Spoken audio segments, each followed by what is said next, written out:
Hello everyone, welcome back to the channel. Happy Thursday to you. So, I want to come and give y'all a heads up. I got the motor in the Mustang running as I was letting it warm up, and they're going beyond with what I would expect any other salvage yard to do. Unfortunately, I got to take the motor back out of the Mustang because I believe it blew a head gasket. We're having a rod knock or something is knocking. So I need to take the motor back out of the car to assess the damage and figure out what's happening.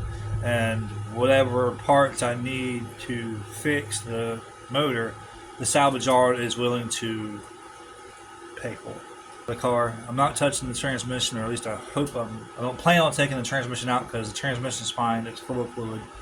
I don't want to mess. That being said, I am going to start taking apart. Seeing how it's probably right after lunchtime, I'm probably going to get started on after this video.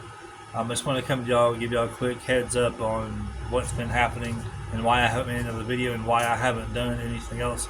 I wanted to get the car done and over with. They're complaining like there's no tomorrow, but now I got even more work. So with that being said, I just want to come to y'all, give y'all a heads up on what's going to happen now.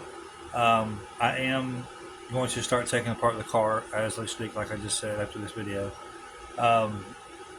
A lot of the stuff underneath the car, I'm not able to get under it and let y'all watch me do it, but I'm doing it. I will try to do more video of me taking it back out of the top part of it this time around than I did last time. So, yeah.